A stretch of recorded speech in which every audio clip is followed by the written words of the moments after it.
تحية الإسلام. السلام عليكم ورحمة الله وبركاته. يسرنا نحن طلاب الإذاعة المدرسية نقدم لكم إذاعتنا في هذا اليوم بعنوان المتحف المصري الكبير، ذلك الصرح الحضاري الكبير الذي يجمع بين عراقة الماضي وروعة الحاضر، بين التاريخ العريق والتكنولوجيا الحديثة، ليصبح منارة ثقافية تروي قصة التاريخ العريق لحضارة أبهرت العالم كله. يا بني الإسلام، هذا كنزكم، فاجعلوا القرآن دستورا لكم لتفلحوا، والله يهدي المفلحين. البداية مع آيات عطرة يتلوها عليكم الطالب إبراهيم. أعوذ بالله من الشيطان الرجيم. بسم الله الرحمن الرحيم. وقل سيروا في الأرض فانظروا كيف بدأ الخلق إن الله على كل شيء قدير. ففي هذه الآية دعوة للتأمل في آثار الأمم السابقة والتفكر فيما تركوه من الحضارات عظيمة، وهذا ما يعرضه لنا المتحف المصري الكبير من تراث خالدة وعبقرية إنسانية. يقول رسول الله صلى الله عليه وسلم: بلغوا عني لو بآية، ومع الحديث الشريف والطالب عبد الرحمن. قال رسول الله صلى الله عليه وسلم: إن الله جميل يحب الجمال، وهل هناك أجمل من جمال حضاراتنا المصرية القديمة التي تركت لنا آثارا نادرة تشهد على إبداع المصري القديم منذ آلاف السنين. صدق رسول الله صلى الله عليه وسلم: عسى أن تأخذ مقعدها أذانكم وفائدتها في قلوبكم لتكون نبراس يومكم. فمع الكلمة الصباحية والطالب معاذ. أيها الأحبة، إن المتحف المصري الكبير ليس مجرد مكان لعرض القطع الأثرية، بل هو ذاكرة وطن وأمة تمتد جذورها لأكثر من 7000 عام، وفي كل قطعة معروضة قصة، وفي كل تمثال عبرة. لقد أثبت المصري القديم عبقريته في الهندسة والفن والطب والفلك، وها نحن اليوم نكمل مسيرته بالعلم والمعرفة. فزيارة المتحف ليس نزهة فحسب، بل رحلة في عمق الزمن تذكرنا بأننا أبناء حضارة عظيمة تستحق الفخر. فليكن شعارنا اليوم: نحافظ على تراثنا ونبني مستقبلنا. إن كنت لا تعلم فسوف تعلم مع فقرة هل تعلم الذي يقدمها لنا الطالب تايب. هل تعلم أن بناء المتحف المصري الكبير يستغرق أكثر من 20 عاما من العمل المتواصل؟ هل تعلم أن واجهته مكونة من ألواح حجرية تماثل لون الأهرامات ليكون امتدادا بصريا لها؟ هل تعلم أن المتحف يضم تمثال الملك رمسيس الثاني الضخم الذي تم نقله من ميدان رمسيس إلى مدخله الرئيسي؟ هل تعلم أن المتحف المصري يستخدم تقنيات عرض حديثة بالضوء والصوت والواقع الافتراضي لتوضيح الحياة في مصر القديمة؟ هل تعلم أن المتحف سيجذب ملايين الزوار سنويا ويعد من أهم المشاريع الثقافية في القرن الحادي والعشرين؟ والآن مع فقرة المتحف المصري التي سيقدمها لنا الطالب ياسين إسلام. على ضفاف الجيزة الشماء معلمها تحاكي مجد أجداد ومغزى عصر تستهل، قصر من النور في أركان العبر، من الخروج وأسرار من الحلم، تطل فيه تماثيل الملوك على أحفادهم كأن الوقت يبتسم. خوفه في الجلال لا يزاحمه إلا الغروب إذا ما سار ينتظم. في الممرات تمشي روح السائرة تقرأ على جدر تاريخها وتستلم، كأن رأى أعضاء متحف اتساعا ليهدي العلم. لا حجر من يفهم، يا قبة الفن، يا تاج الحضارة، يا ذاكرة الأرض، من يلي سيبقى وجهك يا مصر في مداك السنة. المتحف الكبير ده يحتكم. فمرحبا بكم جميعا في هذا الصباح الجميل. يا مصر يا أرض الجمال، يا مهد التاريخ كمثال، فيك حضارة وعقول والجد في وجه المحال. في كل حجر قصة تروى بكل اعتداد، من توت عنخ للإله ومن الأسرة للأبطال. والآن مع فقرة الشعر مع الطالبة نور. على ضفاف النيل بتحكي الحجارة عن حضارة عمرها آلاف السنين. كل تمثال في مكانه له عبارة بتقول للعالم إحنا العظماء من زمان. هنا مصر في المتحف المصري حكاية المجد والسحر والضمير، من خوفه لتوت عنخ آمنه. له ده التاريخ واقف بين العيون، قاعات بتنور بالعظمة والفن، أسرار من قلب الزمن. كل حجر بينادي اسم الوطن، بيقول مصر دايما في العالم. هنا مصر في المتحف المصري، فيه الروح، فيه النور، فيه المثير، من أجدادنا للي جايين. ده الأمل ساكن في الحنين، من الأهرامات لبوابة المتحف، خطوة مجد فوق خطوة الشغف. يا زوار العالم تعالوا شوفوا ده التراث اللي العالم بيخاف يوصفه. هنا مصر في المتحف المصري، ده فخر جديد وجه العصور، من الماضي للحاضر والعبور. مصر بتحكي قصة نور. كثير عن حضارتنا، والبعض قال إنها الأعظم. والآن سنعرف مع فقرة أقوال منصور التي يقدمها لنا الطالب يوسف.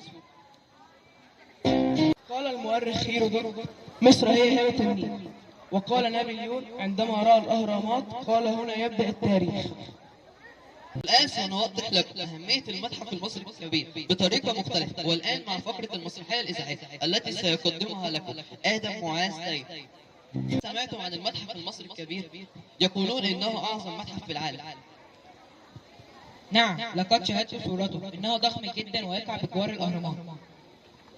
وأنا قرأت أنه يحتوي على كنوز الملك توت عنخ آمون كاملة لأول مرة. رائع. إذا عندما نزوره سنتعرف على تاريخ أجدادنا الفراعنة. بالتأكيد، وسنتعلم كيف كانوا يكتبون ويعيشون ويبدعون.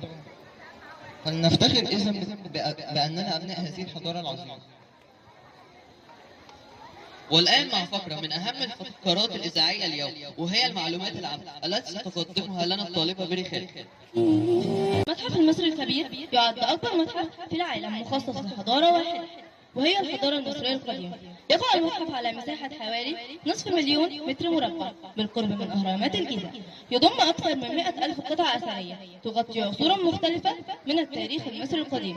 من أبرز معروضاته كنوز الملك توت عنخ آمون التي تعرض لأول مرة كاملة في مكان واحد. تصميم المتحف يمزج بين العمارة الحديثة والروح الفرعونية، حيث تظل واجهاته الزجاجية الضخمة على الأهرامات. يحتوي المتحف على قاعات عرض ومراكز أبحاث ومناطق تعليمية للأطفال وسينما ومكتبة علمية. يهدف المتحف أن يكون مركزا عالميا للتعلم والثقافة، ومكانا يعرض للعالم الوجه المشرق لمصر وحضارتها. أهلا بكم في المتحف المصري الكبير، حيث يلتقي التاريخ القديم بعجائب الحاضر في مزيج ساحر يجمع بين الماضي والحاضر والمستقبل.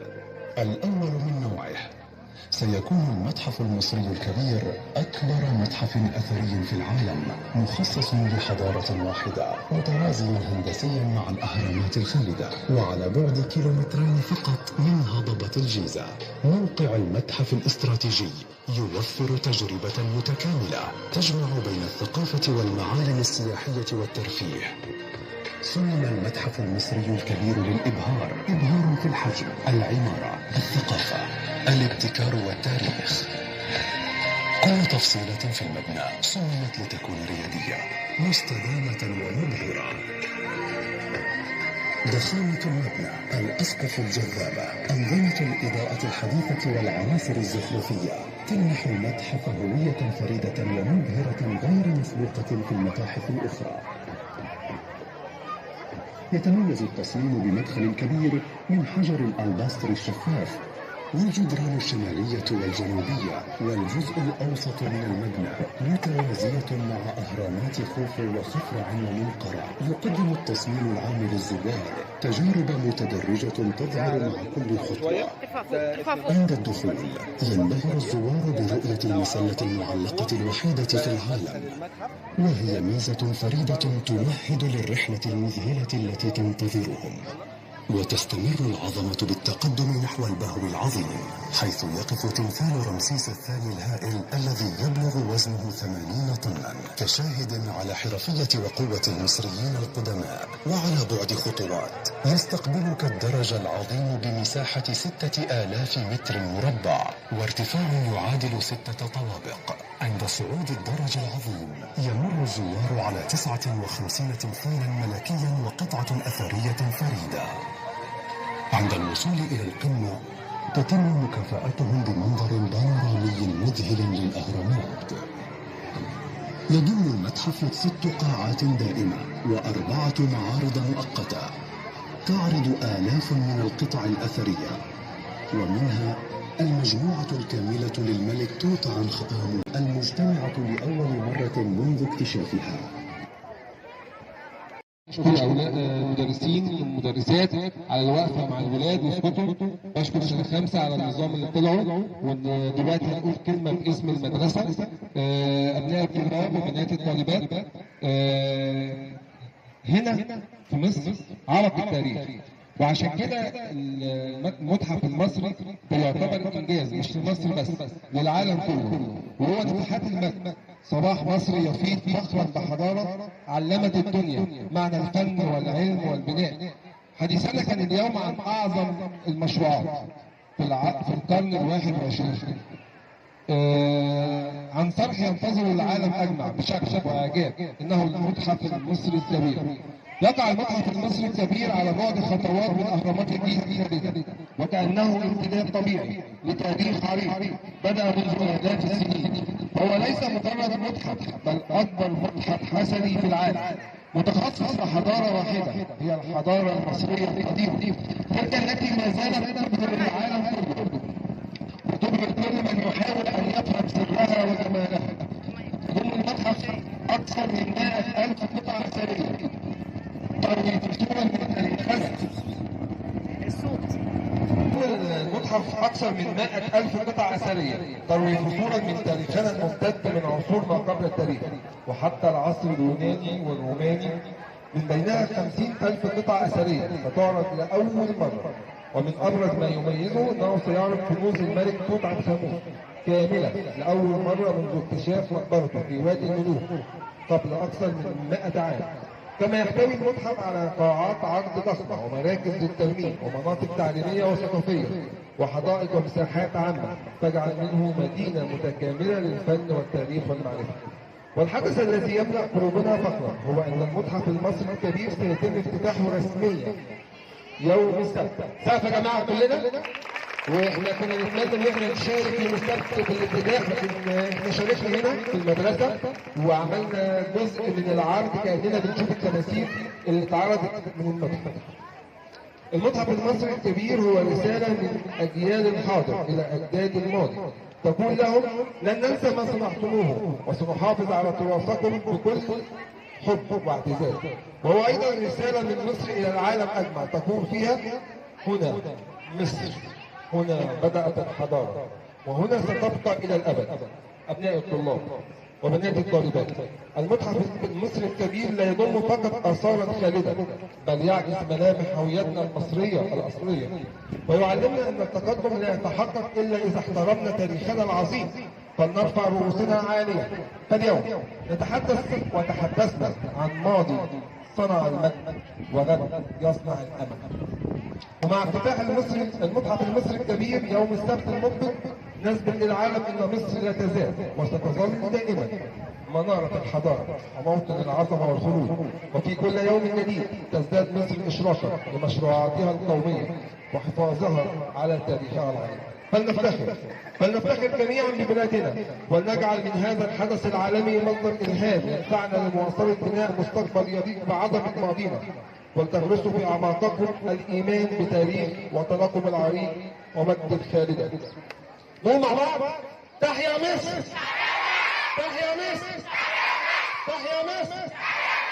وبما اننا احنا مدرسه تجريبي متميز فلازم نقول كلمه من مستر حسن، رساله منه او مننا كلنا للعالم اجمع. Good morning everyone. Next Saturday, our country will celebrate the grand opening of the new Egyptian Museum. This museum is a great treasure that tells the story of an ancient civilization. It shows the world how rich and powerful Egypt's history is. So, let's all be proud of our country and its amazing heritage. Thank you.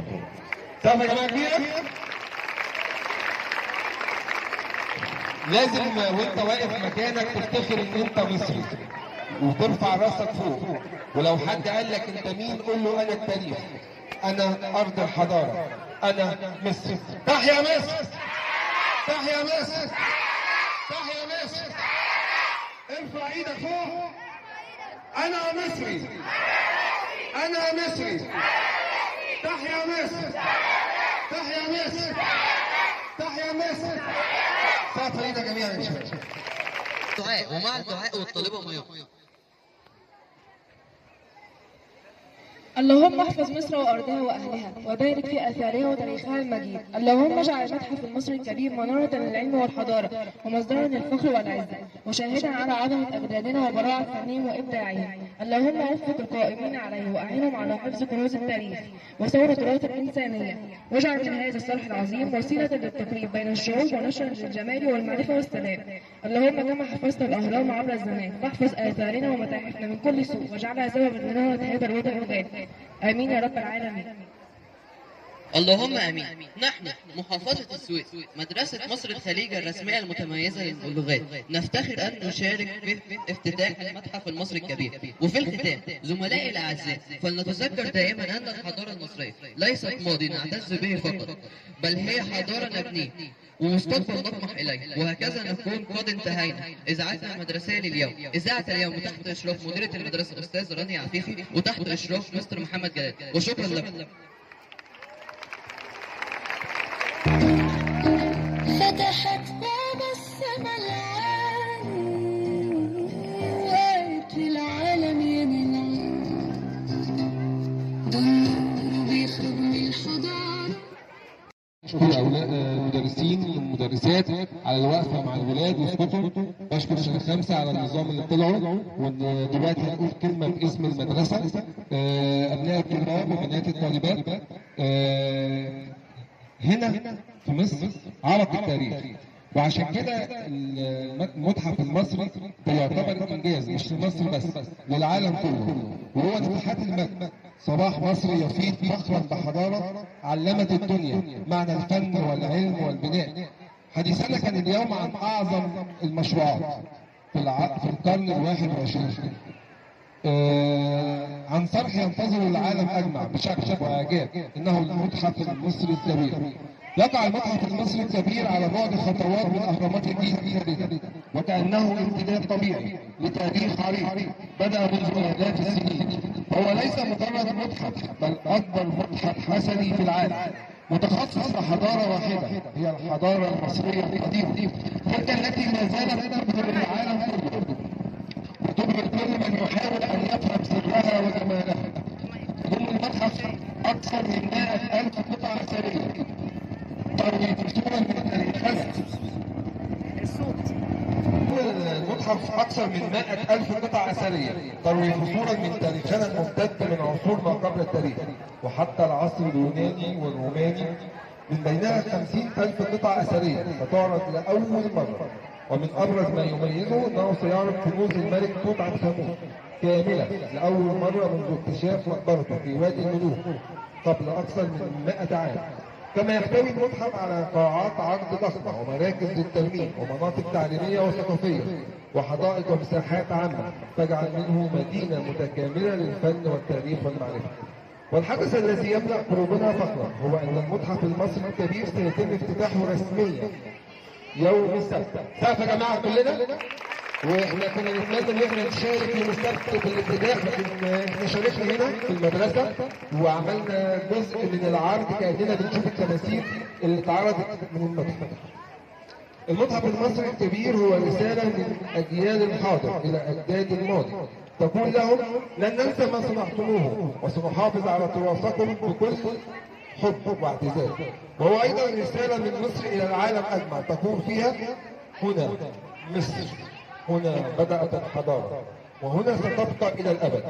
أبناء الطلاب وبنات الطالبات، المتحف المصري الكبير لا يضم فقط آثارا خالدة، بل يعكس ملامح هويتنا المصرية الأصلية، ويعلمنا أن التقدم لا يتحقق إلا إذا احترمنا تاريخنا العظيم، فلنرفع رؤوسنا عالية. فاليوم نتحدث وتحدثنا عن ماضي صنع المجد وغد يصنع الأمل. ومع افتتاح المتحف المصري الكبير يوم السبت المقبل نثبت للعالم ان مصر لا تزال وستظل دائما منارة الحضارة وموطن العظمة والخلود. وفي كل يوم جديد تزداد مصر إشراقا لمشروعاتها القومية وحفاظها على تاريخها العريق. فلنفتخر جميعا ببلادنا، ولنجعل من هذا الحدث العالمي مصدر إلهام يدفعنا لمواصلة بناء مستقبل يليق بعظمة ماضينا، ولتغرسوا في أعماقكم الإيمان بتاريخ وطنكم العريق ومجد الخالدة. نقول مع بعض: تحيا مصر!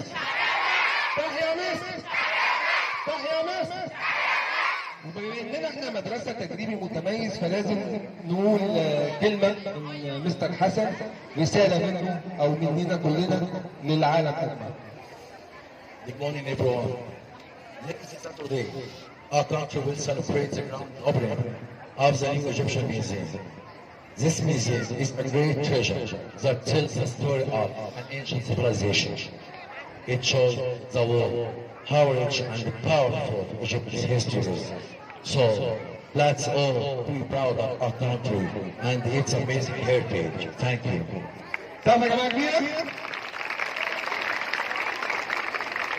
لازم وانت واقف مكانك تفتخر ان انت مصري وترفع راسك فوق، ولو حد قال لك انت مين قول له انا التاريخ، انا ارض الحضاره، انا مصر.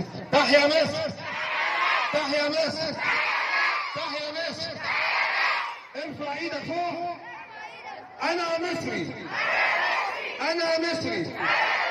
تحيا مصر، تحيا مصر، تحيا مصر. سقف ايدك جميعا يا شباب.